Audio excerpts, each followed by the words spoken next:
In the first part of this project, Project Tiger it's become named, I took an old Trek 4300 mountain bike frame that I stripped down some time ago and began to build it up to a rideable bike to my specifications. If you watched part 1 of this video, thank you.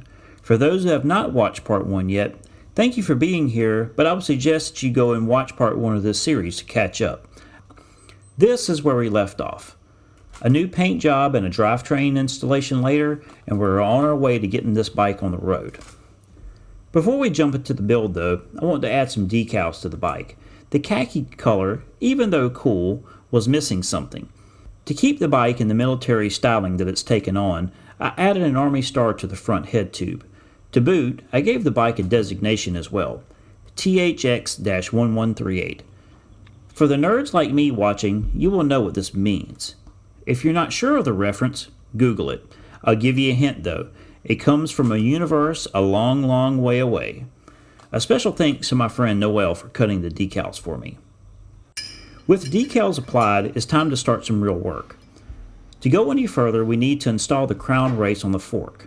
Using a simple piece of scrap PVC pipe, we seat the race on the head tube, put the PVC flush on top of the race, and hammer away.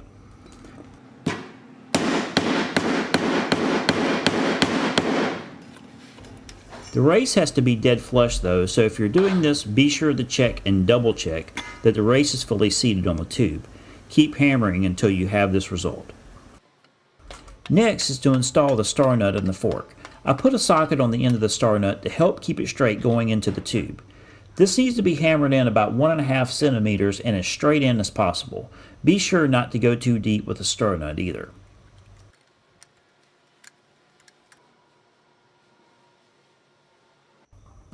Now that the crown race and the star nut are installed, we can install the fork on the frame.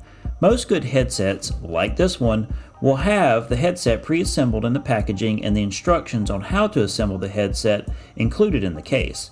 Take note of these. How the headset is set up is vital to the overall compression of the head tube and how the bike turns.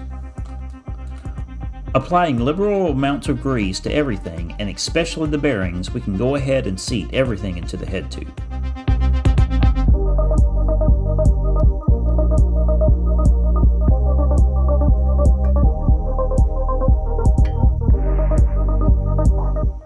Once the headset kit is applied and the tube is in, we add some spacers and install the handlebars.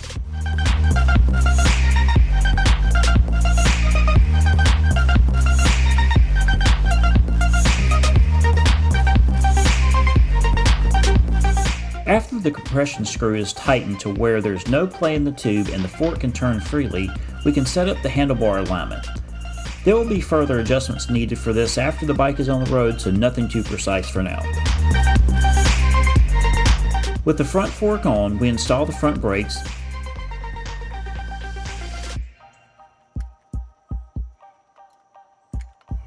the rear brakes,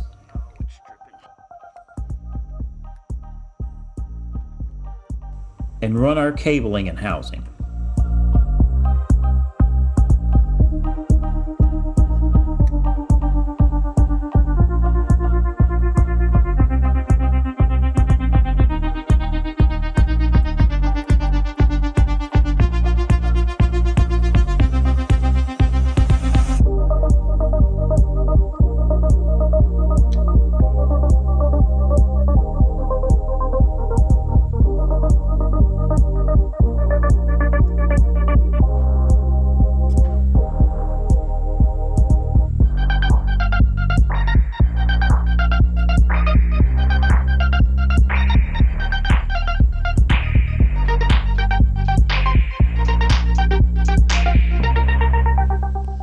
Once the brake cables and housing are installed, we can tape everything up, including the bars.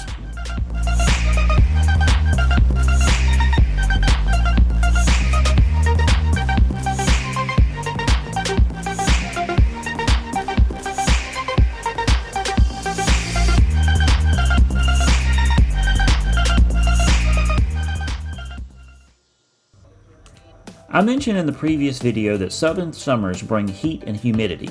Another thing that summers in the south bring is rain, and lots of it, and most of it unexpected usually. To finish everything up with a shifting cable and fine tuning, we have to move inside.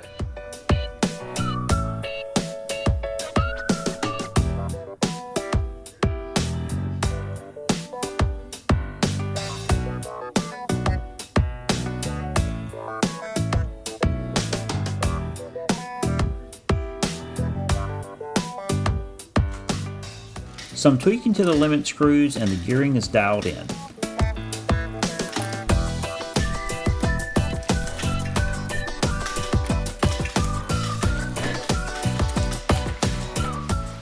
I think Project Tiger is ready to ride.